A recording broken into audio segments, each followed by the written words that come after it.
conosco. Ele está no meio de nós.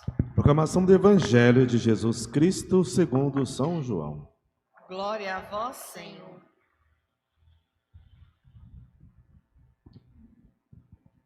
Naquele tempo, muitos dos judeus que tinham ido à casa de Maria e viram o que Jesus fizeram, creram nele. Alguns, porém, foram ter com os fariseus e contaram o que Jesus tinha feito. Então os sumos sacerdotes e os fariseus reuniram o conselho e disseram: o que faremos? Este homem realiza muitos sinais. Se deixarmos que ele continue assim, todos vão acreditar nele. E virão os romanos e destruirão o nosso lugar santo e a nossa nação. Um deles, chamado Caifás, sumo sacerdote em função naquele ano, disse: vós não entendeis nada. Não percebeis que é melhor que um só morra pelo povo do que perecer a nação inteira? Caifás não falou isso por si mesmo. Sendo sumo sacerdote em função naquele ano, profetizou que Jesus iria morrer pela nação. E não só pela nação, mas também para reunir os filhos de Deus dispersos. A partir desse dia, as autoridades judaicas tomaram a decisão de matar Jesus. Por isso, Jesus não andava mais em público no meio dos judeus. Retirou-se para uma região perto do deserto, para a cidade chamada Efraim. Ali permaneceu com seus discípulos. A Páscoa dos judeus estava próxima. Muita gente do campo tinha subido a Jerusalém para se purificar antes da Páscoa. Procuravam Jesus e, ao reunirem-se no templo, comentavam entre si: o que vos parece? Será que ele não vem para a festa? Palavra da salvação. Glória a vós, Senhor.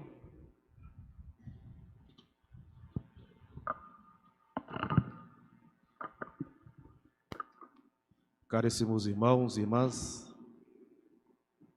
Deus disse ao povo, através do profeta Ezequiel: os israelitas, que é os judeus, também conhecido como hebreus, israelitas, judeus, ele foi um povo assim que andou fazendo muitas coisas erradas e também várias vezes eles foram escravizados, exilados por outros impérios mais fortes que eles, que ficaram sob o domínio.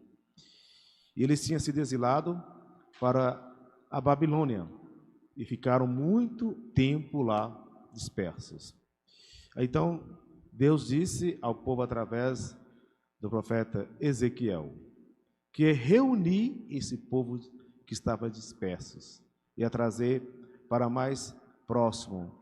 Não dividir mais no reino do sul, reino do norte, ia ser somente um povo só.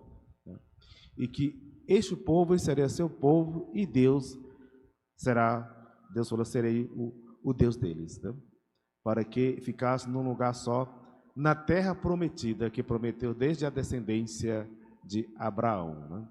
Então, os judeus são um povo que eles sempre dispersaram, quando eles eram assim, invadidos, saqueados pelos impérios, até que na Segunda Guerra Mundial, que eles estavam na região da Europa, na Alemanha, aí eles pegaram aqueles que sobraram, fora aqueles que sofreram o Holocausto, que foram mortos, a maioria daqueles milhões de pessoas que foram mortas nos campos de concentrações na Segunda Guerra Mundial eram judeus. E aqueles que sobreviveram, eles trouxeram de volta para a região que hoje é o país Israel, que é a terra de origem ali dos judeus, que estão lá. Mesmo assim, tem muitos espalhados no mundo, porque por opção bem saiu. Mas antes, eles, por causa de tantas as perseguições que sofreram, eles estavam dispersos. Então, Deus falou que ia trazer esse povo de volta para formar uma única nação, único povo, né? Que é os israelitas, que são os judeus. E nós ouvimos no Evangelho que Jesus, ele morreu para que pudesse reunir todos os povos dispersos, não somente os judeus, não somente pela nação dos judeus. O que aconteceu? Depois que Jesus ressuscitou Lázaro, e tinha uma quantidade de judeus lá, e eles viram o que Jesus fez e creram em Jesus, eles voltaram e contaram aos fariseus, aos sumos sacerdotes, os doutores da lei ali, a respeito do que Jesus tinha realizado. E eles ficaram com medo disso, né? E sentiam uma ameaça muito grande, que as pessoas começassem a acreditar em Jesus, que os judeus não iam gostar daquilo, que os judeus iam vir destruir ali a Jerusalém, a cidade santa, né? Então, que muitas vezes Jerusalém foi na história, foram assim invadida, saqueada e destruída. Ele estava com medo de mais uma vez assim ser destruído. Aí então eles perguntou: o que vamos fazer com esse homem, né? Esse homem está, de certa forma, tornando um perigo para nós, né? Muitas pessoas estão acreditando nos seus sinais, e os sinais eram verdadeiros. Por isso que eles tinham medo, e sabia que não era uma mentira, né? O que estava acontecendo ali em torno de Jesus, aquela multidão de pessoas que estavam seguindo, né? Então eles se sentiram como uma ameaça. O que ia fazer com aquilo? Até que Caifás falou, né? Vocês não entenderam nada ainda, né? Vocês estão aí sem entender, né? É melhor que um morra pela nação de que a nação toda se pereça, né? Então eles perceberam ali e tramaram para matar Jesus. A partir daquele momento, eles passaram a falar: nós temos que matar. Que matando, silencia. Chama, queima de arquivo. Quando alguém está fazendo depoimento de pessoas perigosas, de crimes cometidos, aí se a polícia não dá a segurança àquela pessoa, aquela guarda, colocar em um lugar escondido, ela ficar solto, livre por aí, aqueles que são ameaçados, que a pessoa sabe muito, né, e vai denunciar, e muitas cabeças serão presas, muitas pessoas, o que eles fazem? Manda matar, né? Então, é chamado queima de arquivo. Matou, acabou, silenciou, não tem mais aquela prova viva, né? Como acontece muito no mundo afora e aqui no Brasil. Volta e meia a gente vê aí que matou alguém no meio político, no meio de muitos crimes que acontecem aí, mata aquelas testemunhas. Então, eles pensando: mataremos esse homem. Assim, resolve nosso problema, acaba esse movimento todo que está aí e tudo volta ao normal, né? Então, Jesus não podia mais ficar mais publicamente nos lugares. Mas, e estava aproximando a festa dos judeus, né? E ele esperava que Jesus fosse para lá para prendê-lo, né? Mas Jesus não foi, né? Jesus sabia o momento e a hora que ele devia ir para Jerusalém e se apresentar. E nós que vivemos durante os 40 dias da quaresma, né? Nos preparando para a Semana Santa, que inicia amanhã, domingo, na celebração domingo de Ramos, né? Vamos ver os passos de Jesus, aonde ele entrega às autoridades, né? E nós vamos refletir durante essa semana. Jesus não teve medo de assumir o seu compromisso, né? Que Deus assim o confiou para ele se realizar. Então, no tempo certo, que ele foi ao encontro daqueles que ia tornar-se o seu algoz, né? Aqueles que iam colocar na cruz, condenar. Então, nós vamos refletir durante essa semana, agora, a Semana Santa, né? A paixão e morte e ressurreição do nosso Senhor Jesus Cristo.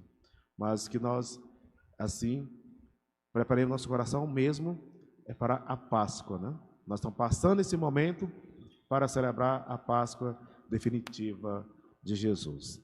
Então, ele deu a sua vida para resgatar todos aqueles que estão dispersos para a luz, para a salvação.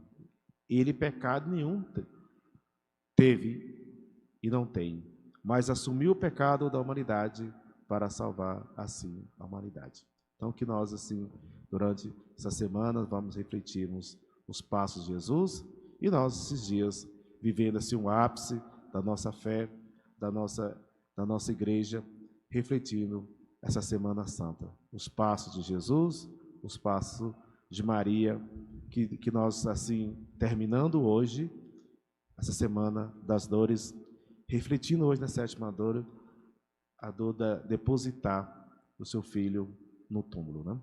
Então, nós vamos refletir durante essa semana. Então, que Nossa Senhora das Dores, né, intercede ao Pai e ao Filho, por todas as necessidades, os problemas e sofrimentos da humanidade. Enquanto tem pessoas, neste momento, que sofrem de alguma coisa, está sofrendo. Então, nós clamamos a ela, que ela, no seu silêncio do seu coração, guardou tudo, até ver o seu filho ser morto na cruz, receber em seus braços e depositar ali no túmulo. Então, refletindo durante essa semana, as 7 dores de Nossa Senhora. Que nós também, assim, possamos vivenciar plenamente esse tempo de oração, de jejum e penitência, e que nós possamos viver plenamente essa Semana Santa. Louvado seja nosso Senhor Jesus Cristo.